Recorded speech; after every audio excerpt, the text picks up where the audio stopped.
Well, hello everyone and good morning. Happy Thursday. I'm so excited to welcome you back to day 2 of the Diversity and Humanity Virtual Summit.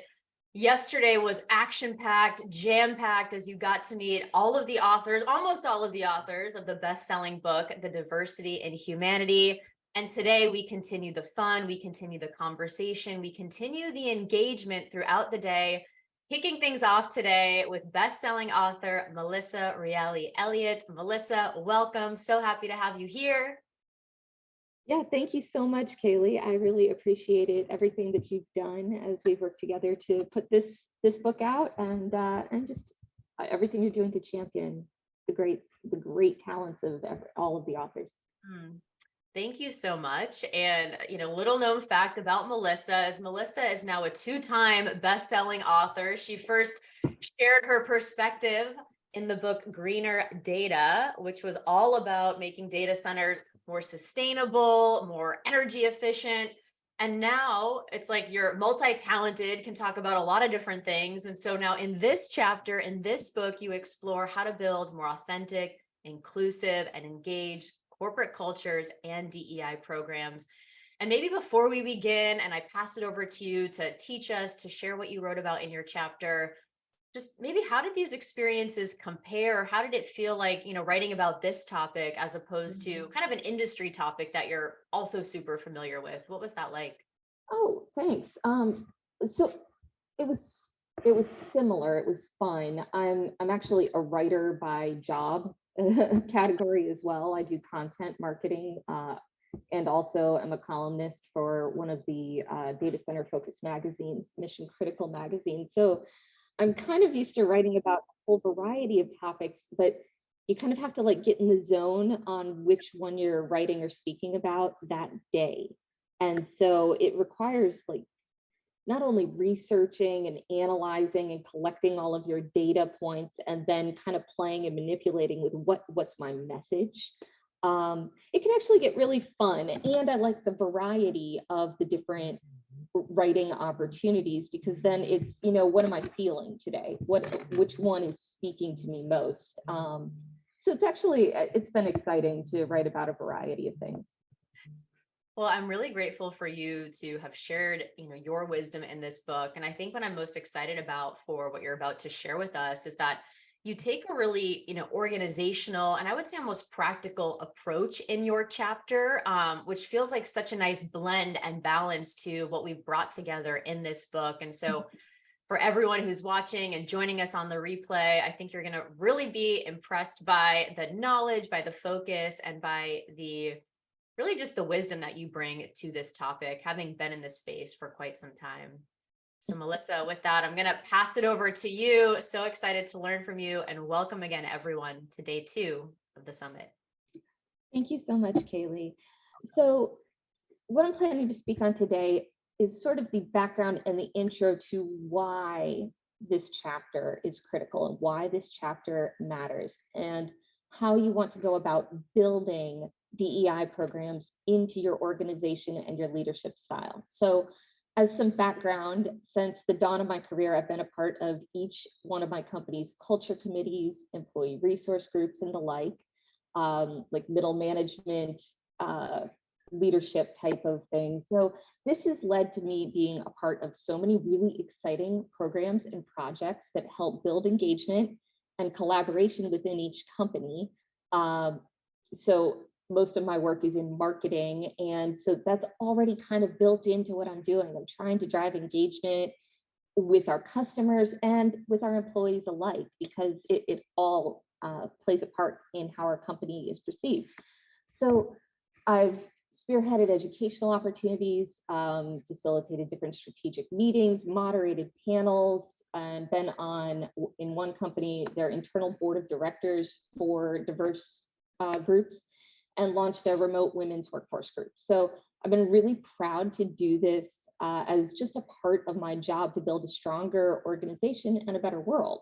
So looking into how we build these initiatives and programs, they're still really new for a lot of companies, even companies that have been very well established, because there's so much turmoil in the world of what we're facing. And so as the intro to why to build these, to build that case, that business case of launching these programs, today I really just want to talk a lot about leading with authenticity, the emphasis of why this is so important, why it's timely right now, and then use that so that you have all of the awareness and the understanding for building these sorts of programs, which I cover a lot more in detail in the chapter. So some of today, like I said, general good management practices, but an emphasis on why these are more important to your diverse employee base. So first, I really want to, because this is such a tough topic with a lot of leaders, a lot of organizations,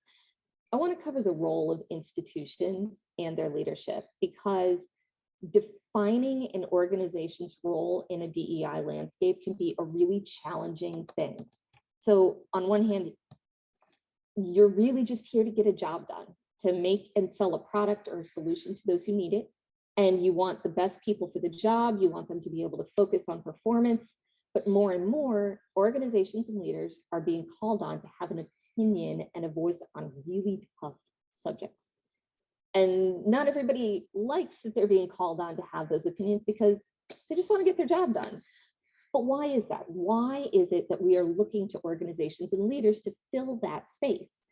And as a general population, we're easily right now able to be disheartened as we look at the world around us. So it seems like everywhere you look, you see examples of injustice, of corruption and racism and unemployment and illnesses and disabilities and depression and homelessness and oppression and wars and pollution and terrorism and shootings, and the list goes on and on and on. And if you stop and look at it and think about it, it can actually cause very real pain.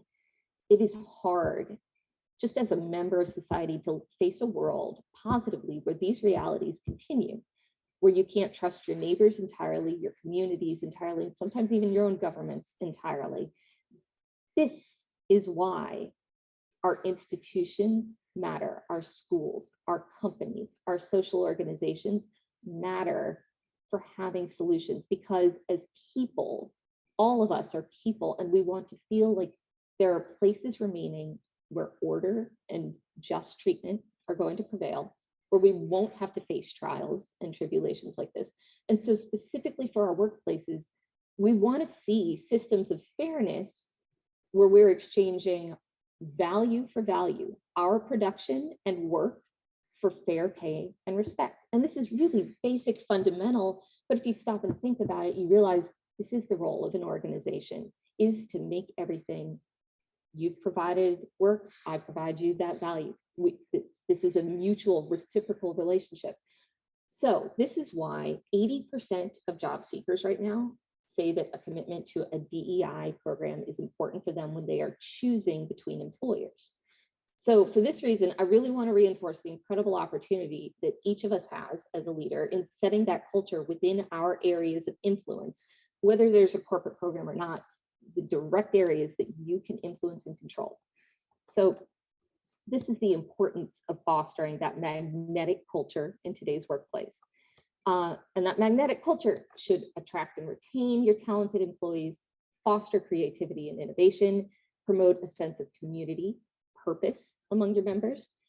And by creating that culture that values the trust, transparency, respect, and empowerment, and I want you to remember those because we're going to go through those a couple of times today, organizations can not only attract the top talent, but keep them engaged, keep them motivated over the long term. So this will lead to improved productivity, higher employee satisfaction, and a more positive public perception of your organization with its customer base. So in a competitive job market, it's a crucial differentiator for organizations to attract and retain talent. So speaking openly about trust, transparency, and respect, I want to reinforce what employees are looking for. What is universal to all of them, regardless of their diverse makeup, across every difference and background, it boils down to these three these three things: trust, transparency, and respect.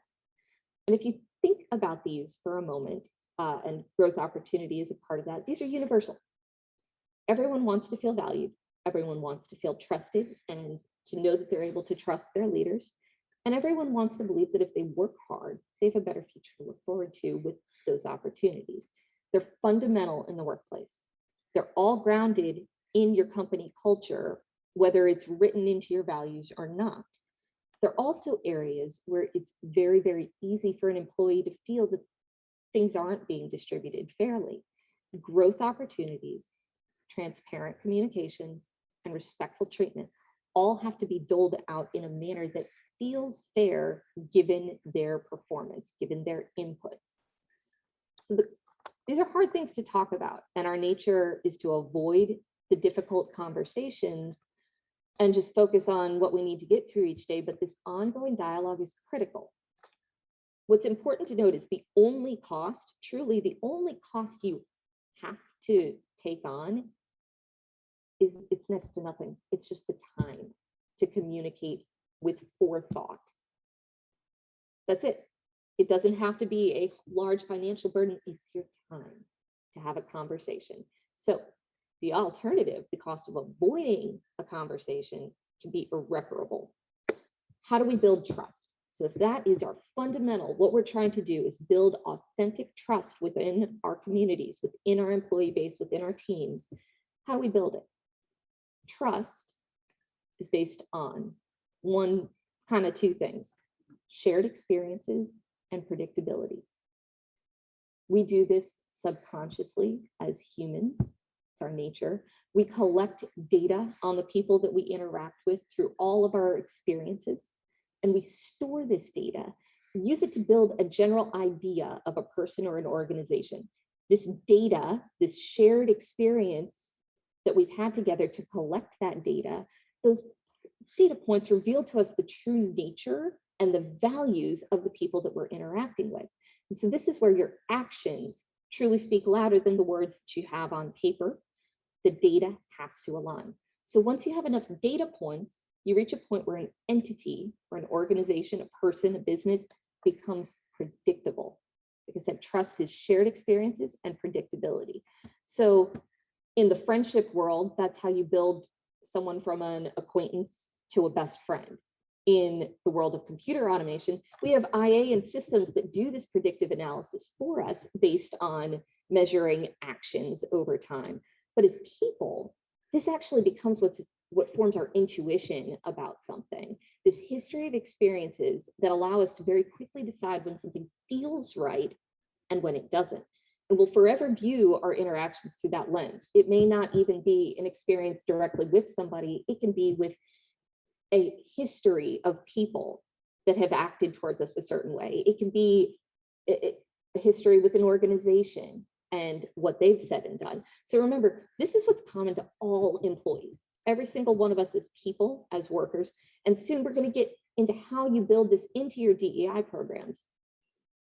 So creating that trust, that open environment between your supervisors, your employees, from managers, what they need, what an employee needs most, what best engages their team. It's three things: strong communication, building on people's strengths, and managing performance. So this is core managerial stuff, but there is a direct correlation between your leadership style and how fulfilled and motivated your employees feel. No one wants to be micromanaged, but no one wants to be ignored either.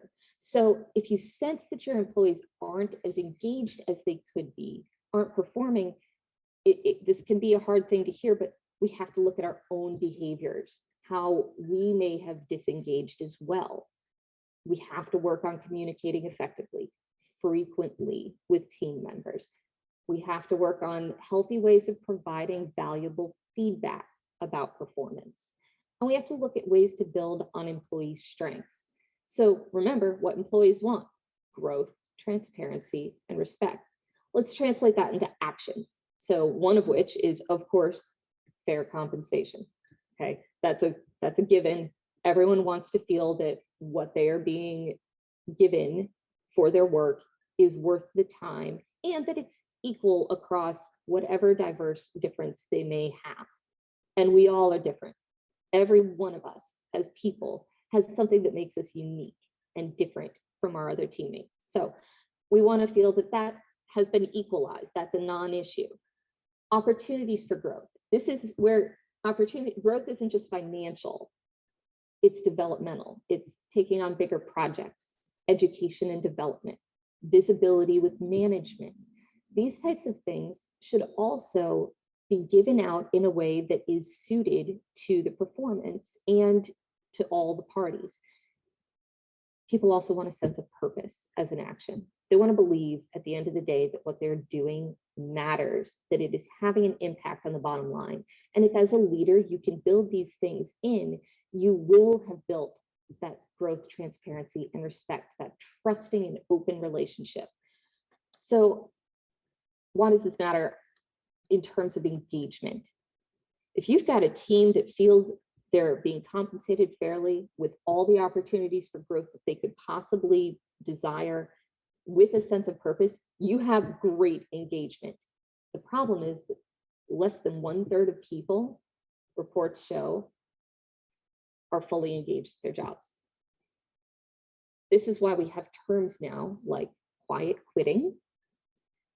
Work from home did not cause this. I think at first with COVID, it enabled it to grow as we all got used to a new work environment. It then illuminated it. It became very clear who was performing and who was not. But it's been there. This has been an issue since the dawn of the workforce. This isn't just millennials or Gen Z. Companies have been fighting productivity battles for decades, since the very first days when smoking and coffee breaks were timed events, and since Microsoft first put games in their operating system. This has been a persistent issue. So if this has happened over time, and this impacts all employees, we need leaders who know how to better engage their staff. One of those areas that is hard and challenging is to weed out your actively disengaged employees. This is where good managers that engage their employees manage performance as one of those needs that your entire workforce has. Because if you can't weed out the disengaged, or even worse, toxic individuals, the rest of your team will get dragged down. It will reduce, or it reinforces poor performance, reducing theirs as well, causes your strong achievers to give up, to settle, or to move on to other opportunities. So that's performance. We have to strongly communicate. So that focus on communications is being consistent, being responsive. Remember that it has everything to do with shared experiences and predictability. You can't share experience with your staff if you're not communicating with them. That's a core. You have to talk to have an experience. So infrequent or disingenuous communications just don't work. You have to provide feedback regularly in the way that that employee needs to hear it. And this is actually pretty easy. You ask them. So I'll tell you a story. One great leader that I had all of our team take a strengths finding exercise. And I think one of the other speakers yesterday referred to it as well, this Clifton Strengths Finder. So many different personality assessment tools look at an employee's strengths, weaknesses, and ultimately how they'll perform, how they need to work to have their ideal environment. A great example would be introverts versus extroverts. How they work can be totally different. It's actually pretty easy. And I like the Strengths Finder because it focuses completely on strengths as opposed to potentially calling out somebody's vulnerable areas in a public workplace setting. So focusing just on strengths, and it's actually pretty easy. Ask your employees how they want to receive feedback, how frequently. And if you have that open and trusting conversation and dialogue going already, they'll tell you. They'll tell you exactly how frequently they need to hear from you in a way that makes them feel motivated. Some don't want to hear it publicly, some do want public praise. these are the things to talk about. You also have to focus on all of those positive characteristics. So as I said, managers that engage are strong communicators, they build on strengths, and they manage performance. So I will have a brief mention to say, getting to know your team outside of work through team building is crucial. And this is where you build more experiences, but also a genuine care. This is important. It's bigger than just hitting the bar after an event. It's bigger than having a dinner.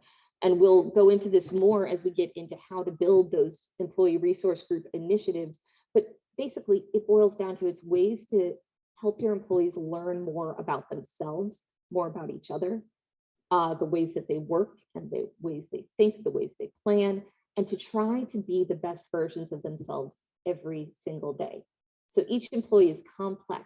They're made up of their own experiences, their family needs, their personal values, their belief systems, and it can take a lot to get to know someone personally, but it is worth it for them and for you.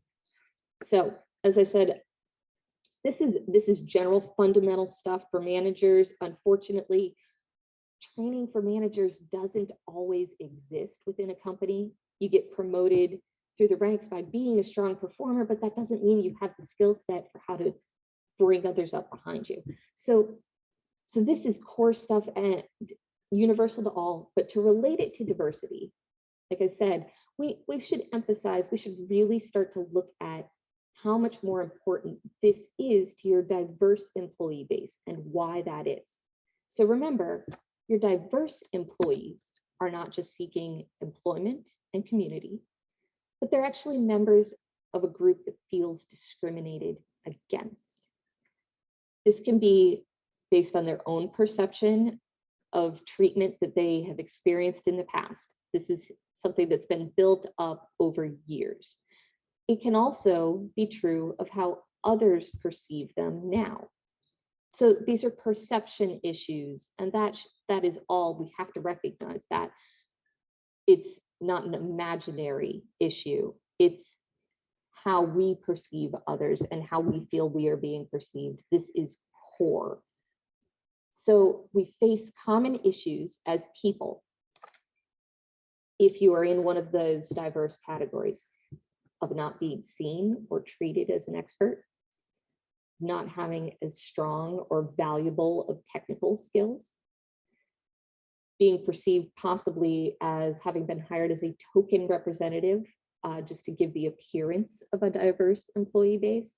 And as I said, this may or may not be true, but it is true to those who are feeling it. This is not just impacting your diverse employee base, it's also whispered about and felt by your other employees nonetheless. And this requires being honest with ourselves about the ways that we see and treat others, the way we feel we are seen and treated. So this gets down into having to be very honest with ourselves as well as with our employee base. So here's where an employee resource group can address this. As I said, our organizations, our institutions have a place for helping to build that up. We can take our employees, we can build them up, we can help them stake their claim, plant their own flag in the ground. And looking at this is employees that they're not just seeking an internal community where they want to commiserate or discuss these issues. What they want most is to grow and to represent themselves differently to the world. They want to change the narrative. They want to change that perception. And this is such an amazing thing that we can do as people. So building an employee resource group can help members overcome these setbacks that they've faced by giving them the education and the support to develop new expertise to build their brand as individuals.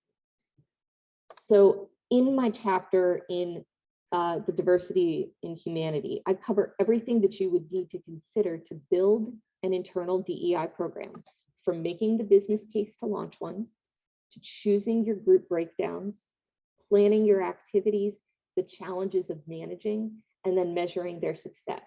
And we'll see how much of this we can get into today. If we can't cover all of it, I do encourage you to read further in the chapter to learn the rest of it. But just from launching and starting, there is so much trepidation about the launch process to get one off the ground. And as I mentioned, it doesn't have to be costly. It's mostly about having a conversation. So from arranging your executive sponsors, fixing a budget, all of what goes into deciding to launch this, there is an overwhelming amount of work just to justify the initiation of a program and get enough supporters to actually get it off the ground. So this doesn't have to be such a challenge though. And here's where I want to reinforce the management areas that we've already covered today, leading with authenticity, with engagement, with trust, doesn't have to start as a formal program. These are great things for your managers to already be doing, your leadership base. It is important to get these small activities started and then to launch a fully developed program. So you don't have to worry about getting a huge program kicked off right from the start. We have to remember perfect is the enemy of good. It's better to just get started. Do what is right, what is good to get started. So then once you've launched, you can actually just take the feedback you've received from your employee base and those who are participating and use that as your guide to hone it specific to your organization. They don't have to be formally orchestrated through HR. As I mentioned, this is core managerial stuff. A true leader will naturally plan these team building activities, this frequent communication, openness, respect. They will build this and support it in the same way. So when it's time to build a formal corporate program, and that starts getting kicked around as a concept, that is the kind of leader that you can pull from who has already implemented all of the practices that you will need to form all of your ideas, your sponsorship, and your support. For funding, I would advise as a marketer, plan the same way you would a strategic marketing activity. If you were launching a product, if you were launching a new business line, you would roll this out over time. It wouldn't just be necessarily one big launch day. You would build up to it to gain interest in advance. You would build a certain amount of events per month or quarter so that the organization is continuing that discussion. You're staying at forefront of mind. But then you also have to be willing to step back and let your small groups, your users, your people start to plan and build their own events. So just like building a product launch and a user base, doing this in exactly the same way, but it's internal marketing as opposed to external. I'm going to ask Kaylee how we're doing on time before we get into any breakdowns or any of that. Like 10 more minutes. Okay. Okay, cool. Thank you. So I'm going to jump through some of it. Selecting your resource group breakdowns, I'll cover quickly. This is really just like an initial hurdle to overcome, identifying which groups to build and how to organize them across different sizes of organizations. So this is always unique to an organization. So first, identifying the types of breakouts. Could be for gender, race, another identifying attribute, but you have to first start with being honest about your organizational gaps and identifying areas where there are stranded employees who are missing the opportunity to network with others that may be sharing similar struggles. So polling your workforce is a good place to find your people who don't feel connected because they need a group, they need a community. So one example, I ran a resource group for one of my companies, remote female employees in North America. So that seems like a niche area, but large organizations, it's actually quite a few people. So just women who were remote in North America had a sizable group, but these were unique attributes of people who were feeling stranded and isolated, had shared challenges in being in a hidden group of employees that had needs to network and to connect. This is a great example of where a niche area can be fantastic because we were doing this back in 2017, 18 when we started it. And then when the pandemic hit in 2020, suddenly all of our company were remote workers with children at home. So using that background, we were able to brief our president on how to successfully build these programs, and it became the framework for the entire organization. So bringing this all together, it's being honest, like I said, focus on those isolated groups first. And then what's fascinating is you can take those groups, build the foundation for other future groups. And I will say, people may feel less seen when they see a, for example, women's resource group get kicked off. They may think, well, hold on a minute. I want to see one that's unique to my racial background. I want to see one that's unique to my skill set or function. Using just one that launches successfully can enable others to flourish and launch all on their own. To plant a stake in the ground, this is showing what is unique about your company and what you want to be known for. Like I said, we'll get into in the chapter more about how to manage these. That can be a challenge for companies to overcome because it does take time and work and effort. You will face managerial pushback from managers not wanting their employees necessarily to dedicate the time to commit. There are ways to really look into that that I encourage you do. The fun area, though, what everybody likes to get into is choosing the activities. And this is where I spend probably the most time in the book and want to call attention to. This is where things get exciting, where you're generating interest and building that relationship and the shared experiences. So there's so many possibilities and potential activities you can host with a group, and it can be really hard to choose where to start. And in creating these programs and initiatives that have value, there's so much, you will see a million ideas of what other organizations have seen as success, but you're going to want to make this unique to your organization. So my advice is to focus in a tiered approach on how to build these activities to build the brand of your members. Remember, these are diverse candidates who have been discriminated against, who may have faced educational or perception issues of not being an expert. What they need most isn't a social activity. It's to build their own brand, their own personal brand, and develop the value that their work has, showcase the value that their work already has.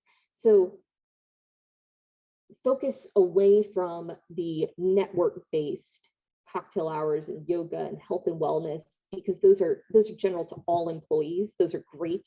But when you build your ERGs, you want to look for areas to directly help the members the bulk of the time so that they have a community with the learning again along with. So to come up with those ideas, the first one is educational, to cover technical skills. Could be financial savvy, personality and strengths awareness, team coaching. That's building their brand. Second, to activities that help them build and communicate what makes them unique. Bring them in for a headshot update, a resume review, interview coaching, or public speaking coaching, career road mapping. This is where it isn't just intellectual education, building their brand, it's building their personal brand of what makes them unique and desirable as an employee. Third is the network aspect. Like I said, those are great, but that your starter should be the areas where there is the biggest need. So focusing on the network aspect and building mentorship, charitable events where they can contribute and give back to a higher purpose, a shared calling. Those are really how you should structure the activities that your employee resource group does, or even your own immediate team, what you do. So again, the chapter then goes into how to measure success, because that is one area. If you've built your business case and you've started running these events, measuring and reporting it to your management will be an ask. We will have to justify how we continue, and this can be really challenging because so many of your cases will be anecdotal stories of success. So I go into in the chapter how to measure that and how to assess the success of the program. But I do want to wrap it up and say, if you want to dive in deeper, you can reach me online on LinkedIn. You can dive into it in the book, and I'm happy to have an ongoing conversation about this. But in general, just want to conclude, programs that are successfully impacting your employee engagement and their experience begin with the leadership that wants to have a genuine, authentic, transparent, ongoing relationship with their team. And that healthy engagement and inclusiveness has to be more than just the one-time hiring decision, a special occasion event. It has to have an ongoing emotional connection, authentic shared experiences, and be focused on growth over time. Thank you.